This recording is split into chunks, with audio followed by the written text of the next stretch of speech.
Bonjour et bienvenue dans le podcast La vie suffit et bienvenue dans cette édition spéciale, cette série spéciale autour du couple pour un couple authentique et épanoui. Je suis Chloé Bloom, entrepreneur aux multicasquettes et chaque jeudi je vous partage les réflexions, les phases d'introspection et les clés qui selon moi permettent de vivre notre vie plus pleinement et de trouver plus d'épanouissement. Chaque épisode est une invitation à exprimer encore plus librement toutes les parts de vous. Si cela vous plaît, je vous invite à partager les épisodes à vos proches qui en ont besoin, ainsi que laisser une jolie note et un commentaire si vous souhaitez soutenir le podcast. Bonjour à toutes, chères auditrices, et bonjour à tous, chers auditeurs. Je suis ravie de vous retrouver aujourd'hui en ce nouvel épisode. Comme d'habitude, je suis toujours très contente de vous retrouver. Aujourd'hui, je suis encore plus contente que d'habitude parce que c'est une nouveauté. Plus que d'habitude, c'est une nouveauté. En fait, j'ai vraiment voulu créer une petite série spéciale. Donc en fait, ce qui s'est passé, c'est qu'il y a déjà 2 ans, je crois, j'avais créé une série qui s'appelait « Comment faire durer son couple », qui vous avait énormément plu. Je crois que j'avais enregistré 3 ou 4 épisodes, il me semble. Beaucoup d'entre vous m'avaient demandé la suite, voilà, plein de conseils, la suite de cette série à tout prix. Sauf qu'aujourd'hui, j'ai envie de vous proposer mieux que la suite. En fait, j'ai eu envie de créer une mini-série avec plusieurs épisodes tous les jours. Un par jour pendant une semaine, justement, autour du couple. Pour un couple authentique, épanoui.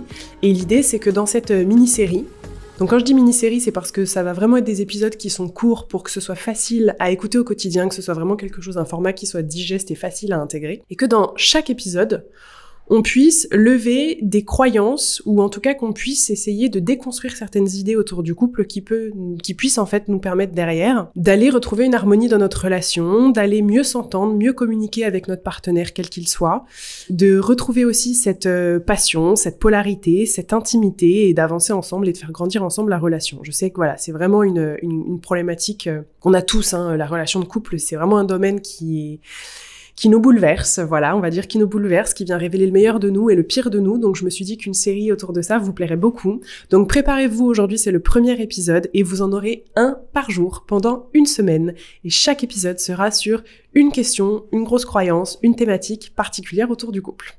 Dans cet épisode, j'avais déjà envie qu'on essaye de déconstruire ensemble, ou en tout cas j'avais envie de vous faire passer ma vision des choses autour de le couple, ça doit être facile. Être en couple, ça doit être fluide, et quand on est amoureux, ça doit être fluide. Ça doit être facile d'être en couple normalement, parce que si c'est pas facile d'être en couple, ou que c'est pas fluide avec mon ou ma partenaire, et qu'on se dispute et qu'on a tout le temps des conflits, ou que je trouve que c'est difficile, ou que tout n'est pas forcément fluide, ça veut dire qu'on n'est pas fait pour être ensemble, ou ça veut dire que je suis pas fait pour être en couple, ou ça veut dire tout simplement que c'est pas le moment, ou ça veut dire que c'est pas le bon ou la bonne personne. J'ai vraiment envie de déconstruire cette idée-là parce qu'aujourd'hui, il y a beaucoup de gens qui quittent leur partenaire à cause de ces croyances-là. Il y a beaucoup de gens qui se font quitter à cause de ces croyances-là. Il y a beaucoup de gens aussi qui s'interdisent l'amour, avoir accès à l'amour, avoir accès à la tendresse, à avoir un partenaire amoureux à cause de ça également.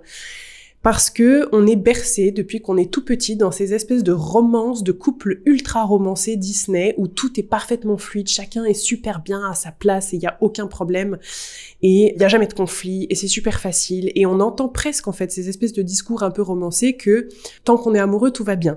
Tant qu'on est amoureux, on a tout le temps envie de faire l'amour, n'importe quoi. Tant qu'on est amoureux, tout va bien, c'est impossible de s'engueuler. S'il y a la moindre difficulté, c'est peut-être qu'on n'est plus amoureux. Et on se retrouve finalement à beaucoup douter de nos sentiments et à ruminer le mental qui part en rumination constante. Du coup, je me permets de vous le poser là, mais être en couple, ce n'est pas facile du tout. La relation de couple, elle engage plein de choses. Elle engage déjà des sentiments. Quand on est amoureux et quand on est en couple, ça engage de l'émotionnel. Ça veut pas du tout dire que ça engage juste de l'amour. Ça engage de l'émotionnel dans tous les cas. Parce que l'amour, c'est quelque chose, alors qu'on ressent certes à l'intérieur de nous, c'est quelque chose qui est aussi lié aux hormones, c'est quelque chose qui est lié au toucher, c'est quelque chose qu'on a besoin de partager. Quand on est dans une relation qui est partagée, une relation de couple partagée, donc les deux sont amoureux, bon, tant mieux. Là, c'est vraiment de ce type de relation que j'ai envie de parler. Il y a forcément de l'émotionnel qui est engagé. Et quand je dis de l'émotionnel, ça va pas être juste le sentiment amoureux qu'on voit dans les dessins animés, etc.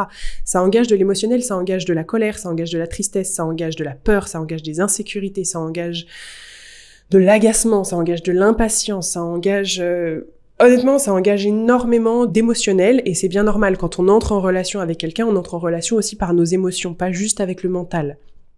Voilà, donc ça c'est la première chose. Mais c'est surtout qu'être en couple, pour tisser une relation qui soit profonde, pour tisser une relation qui soit forte et qui dure sur le long terme, on a besoin d'apprendre à se connaître, on a besoin d'apprendre à connaître l'autre et on a très souvent besoin de tout mettre sur la table. Une relation amoureuse, C'est difficile de faire durer une relation amoureuse épanouie et authentique quand on met pas tout sur la table, entre guillemets. Et de tout mettre sur la table, ça fait parfois mal. Ce n'est pas facile. C'est simple dans le sens où en fait une relation amoureuse c'est pas tellement compliqué, mais ce n'est pas facile pour autant. Être en couple c'est pas facile, ça demande des efforts constants, ça demande parfois des sacrifices, ça demande de comprendre un monde intérieur d'une personne qui n'est pas nous, c'est-à-dire de tolérer, d'accepter, de comprendre, d'essayer d'embrasser, de ne pas changer le monde intérieur de quelqu'un que l'on aime plus que tout et qui fait partie de notre vie au quotidien. Donc forcément, on est confronté quotidiennement à des valeurs qui parfois sont différentes, à des comportements parfois qu'on ne comprend pas, à une façon de communiquer qui est aussi différente de la nôtre, évidemment, surtout pendant les conflits. On est souvent confronté, pour les couples hétérosexuels, à un sexe différent et honnêtement, les hommes ne fonctionnent pas comme les femmes et c'est vraiment très important de comprendre ça. Je crois que les hommes ont grand intérêt à comprendre comment fonctionnent les hommes et comment fonctionnent les femmes et les femmes ont grand intérêt à comprendre comment fonctionnent les femmes et comment fonctionnent les hommes également, qu'on soit en couple homosexuel ou hétérosexuel encore une fois, mais quand on est dans un couple hétérosexuel, il faut vraiment comprendre qu'on ne fonctionne pas de la même manière, donc on n'aura pas les mêmes besoins et pas les mêmes envies également. Et être en couple, c'est pas facile parce qu'en fait, ça demande toujours de mettre sur la table, en fait, ça demande de donner parfois ce qu'on a le moins envie de donner, ça demande de montrer et de partager ce qu'on a le moins envie de montrer et de partager, ça vient tirer un petit peu tous les fils du tapis, comme j'explique dans le travail de l'ombre finalement, ça vient tirer tous les petits fils du tapis qui dépassent, ça vient vraiment demander de mettre à plat plein de choses qui nous est parfois douloureux de mettre à plat, ça demande de travailler sur certaines blessures, ça vient mettre en exergue certaines blessures, ça vient exacerber certaines insécurités qu'on a également. En fait, ça vient mettre en lumière et en valeur chez nous aussi ce qu'on a de plus beau, évidemment. Donc c'est l'un et l'autre. Et une relation de couple, c'est pour l'un et pour l'autre également. C'est vraiment les deux ensemble. Une relation de couple, ce n'est pas quelque chose qui est facile. L'autre fois, je partais à la salle de sport. Je voulais partager, il me semble, en story sur Instagram. J'étais à la salle de sport, je partais, puis j'ai rencontré une jeune femme que j'avais pas vue depuis plusieurs mois et qui était en larmes et qui était pas bien et qui me partageait qu'en fait, elle était en train de se séparer de son chéri. Et donc, je lui demandais, voilà, si ça allait, si je pouvais faire quelque chose, et puis pourquoi, en fait, finalement, ils se séparaient. Et elle me disait, mais je sais pas, parce que c'est tellement compliqué, je sais pas vraiment pourquoi on se sépare, on est tellement amoureux, on s'aime tellement. Donc, je lui ai dit, ok, mais du coup, si vous vous séparez, il y a forcément quelque chose aussi, peut-être qui va plus, et que vous n'avez plus envie d'avoir au sein de votre relation. Et elle me disait, non, on s'aime super bien, mais moi, je continue de voyager, je continue de bouger. Parfois, c'est pas lui que je fais passer en priorité, puis parfois, c'est juste pas tellement fluide, alors qu'on est fou amoureux l'un de l'autre.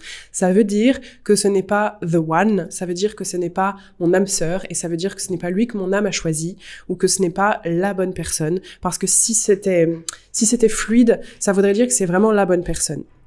Et là, je me suis vraiment dit, en fait, il y a une croyance qui fait souffrir tellement de gens, qui est celle-ci, de croire que quand on est en couple et qu'on s'aime vraiment, ça doit être facile. C'est totalement faux. Vous pouvez être fou amoureux et dans une relation qui ne soit pas toxique, pas suis-moi je te fuis, fuis-moi je te suis, etc. Vous pouvez être fou amoureux dans une relation qui soit saine, ce qui est mon cas notamment avec Chris par exemple. Enfin, pas par exemple, non, en fait, pas par exemple. Ce qui est mon cas avec Chris. On est fou amoureux, on est dans une relation saine, il n'y a pas du tout de toxicité entre nous, il n'y a pas de rapport de force, de jeu bizarre, etc., de pouvoir.